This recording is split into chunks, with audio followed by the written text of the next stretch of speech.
shooter has to pull the trigger again to actually fire it. That's typically how they work. Some are better than others.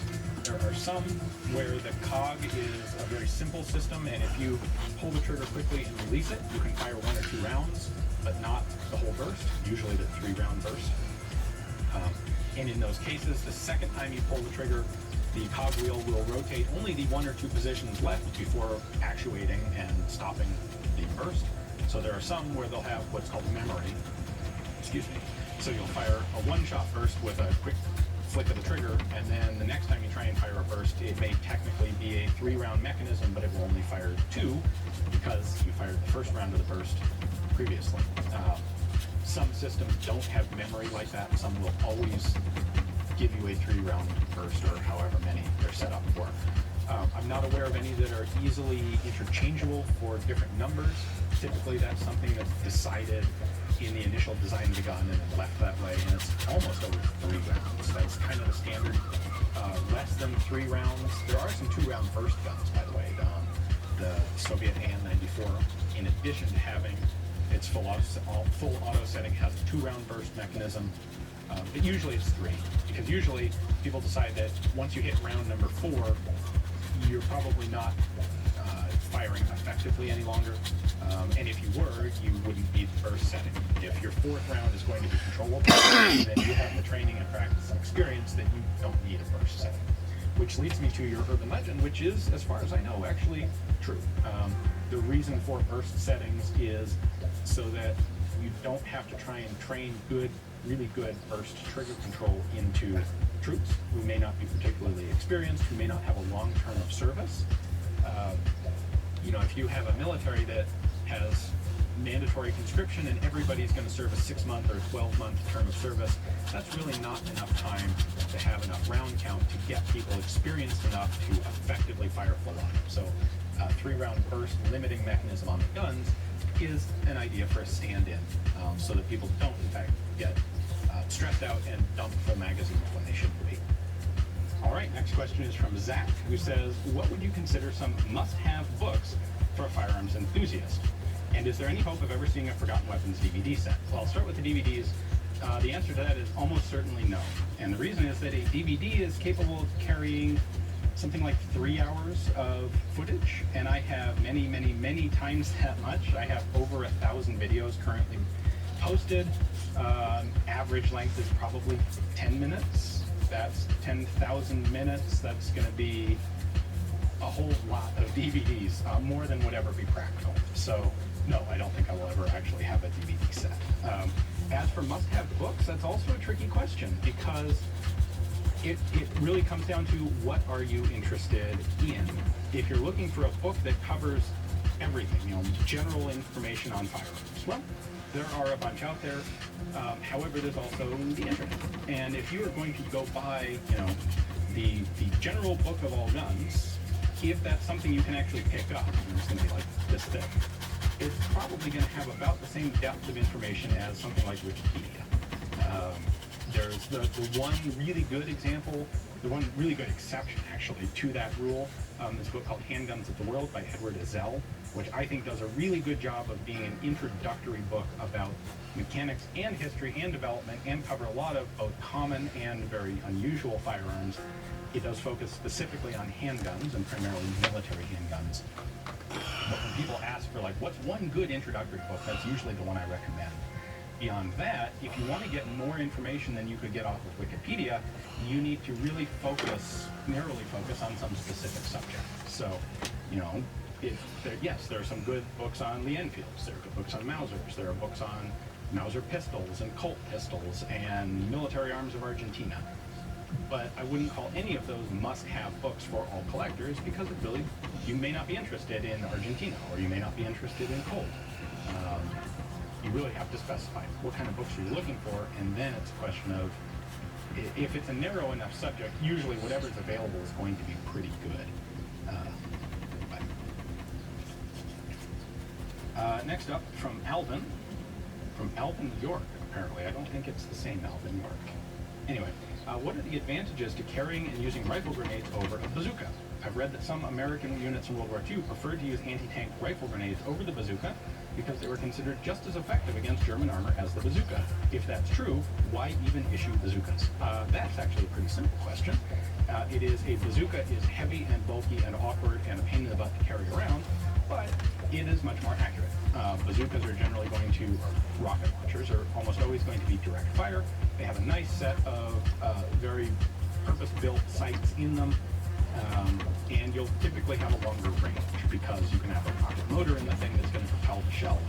It'll do its job, do it very well. However, a rifle grenade allows you to have actually the same sort of terminal performance because as at least as far as armor-piercing shells, these things are all working on the principle of hollow charges, which don't require a lot of velocity, just the physical geometry of a hollow-shaped charge. And you can get that in something the size of a rifle grenade without any problem. However, the rifle grenade is limited by the mechanical capacity of the gun to absorb pressure and recoil, and typically you're going to have a shorter effective range. You're also going to be a bit less accurate because the grenade launching sights on rifles are kind of an oversight, and they're also often going to be sort of indirect fire. If you've got a heavy grenade that's going to have a substantial range, it's not something that can be effectively fired from the shoulder. You have to mount the rifle on the ground, then make sure that you've got it at the right angle to work with whatever your sights are. However, the rifle grenades are far more portable. So, I keep bringing up the French here, but the French really took a liking to rifle grenades because for them, it was a way to allow every infantryman to have an anti-armor capability or an indirect fire capability as well, without needing to have specialist units in the right place at the right time to defend infantry against tanks or emplacements. So the Russians, of course, took the opposite approach and went with RPGs for this sort of work, which are they're more portable than bazooka, I think. But those are your two trade-offs. You can have basically the more effective. I want to say more effective because for armor, the range is really independent of the effectiveness. We're used to thinking of rifles where they have a lot of power up close, and the longer the distance, the more the projectile has slowed down, and the less effective it is at something like barrier penetration. With a shaped charge, you could stick the thing on the side of the tank with some Velcro, and it would be just literally equally effective as if you were shooting it at 3,000 feet per second, because it's the geometry of the explosion that does the work. But as far as accuracy and range go, with a designated rocket launching device like a bazooka, you get a longer range, more accurate weapon, whereas with rifle grenades, you get something that's more portable and more easily distributed amongst a lot of troops.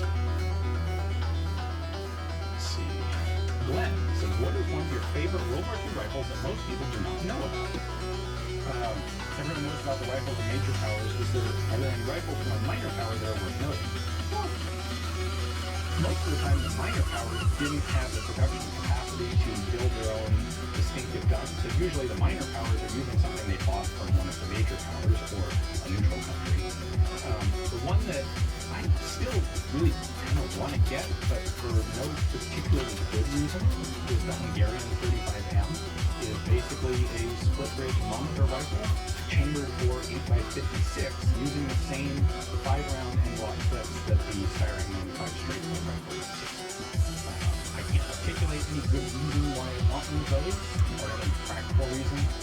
I want one because Hungary is interesting, and that cartridge is a little bit unique and interesting, and I like to have one. Hungary did later adopted a different version of 43M and 8mm Mauser, and they also made them for the Germans in 8 Mauser as the Gewehr 98/40. And the 98/40s, the 43Ms are out there. The one I really kind of like actually is the 35M, that 8x56 rimmed case that's really unpleasant to shoot, but for some reason that's the one I want. Let's see, moving on. Let's see, Jacob has asked this question a couple times before, and I was unable to come up with good answers, so I did a little bit more looking this time. Jacob says, after World War II, the U.S. submachine guns were surplus somehow. Were they all chopped up into part kits, or were some Thompsons and Greensons sold as full auto weapons? I assume they didn't go through the CMP, but how did an M3 arrive on the NFA today if it was never sold as a commercial firearm? Well, the first thing is, the initial premise is not true. The U.S. did not surplus submachine guns after World War II. In fact, virtually all of them remain in U.S. inventory in storage after World War II. They were brought out and they were used extensively in the Korean War. And here we're talking about M3 grease guns and Thompsons, Thompson submachine guns, M1s and M1A1s. They continued to be used in Vietnam. Now, they were not surplus, but a lot of them were given as military aid to other countries like Taiwan and South Vietnam. So that's where a lot of the U.S. stocks went, is military aid to other countries. Now, at that point, it becomes theoretically possible for those other countries to decide to sell small numbers or large numbers of them. And as long as it's, well, depending on the date and the legalities, it is then possible for American machine gun dealers to buy them from other countries, bring them into the U.S. and sell them either as parts kits or as registered guns. And that's how a lot of them came into, that's how a lot of the parts kits ended up on the market. It wasn't the U.S. surplusing them, it was the U.S. giving them to other countries who then later got rid of them. But that hasn't happened in very large numbers because, especially with the grease guns, most of the countries that we gave those things to are probably still using them. In fact, the U.S. would went on to use the M3 grease gun well, they're still in use in Desert Storm, in limited applications, but they were vehicles for tank crewmen, even up to that point. So the U.S. really didn't surplus. Now, the other place where they did come onto the market was through the 1968 amnesty. You would have had GIs who, in a legal sense, stole their guns, but threw guns in their duffel bags and brought them home from World War II at the end of the war. Those guns could have been, well, probably couldn't have been legally registered because they would have been U.S. government property. Some people probably did register them and get them passed because there wasn't necessarily a lot of communication or coordination of that sort of thing. However, the 1968 machine gun amnesty was a complete amnesty. In fact, I'm aware of at least one case where someone literally stole an M16A1 from a military depot and then amnesty registered it, and that amnesty covered not just illegal possession of a machine gun that was unregistered, that amnesty also covered anything else associated, like the fact that you stole it from an army depot in the first place. So guns that came back from World War II and were registered in the 1968 amnesty became completely legal because of that amnesty, and that's how a lot more, especially grease guns, got into the NFA and now on the market in the U.S. Jack says, "Hi Ian, I love the video on the French 8mm lapel cartridge. Do you plan to do any more videos on cartridges? As a cartridge collector and big fan of forgotten weapons, it was great to see. There doesn't seem to be a lot of content about cartridges on YouTube." No, there is not. It's a pretty niche subject, and it's also a subject that requires a lot of very specific information. And if you want to do a video with correct props, having the actual elements, there aren't a lot of cartridge collectors out there who have a good selection. You will notice in mine, I didn't have good examples of any of the early 8mm lapel cartridges. I would like to do more of those videos in the future. They're not a huge priority because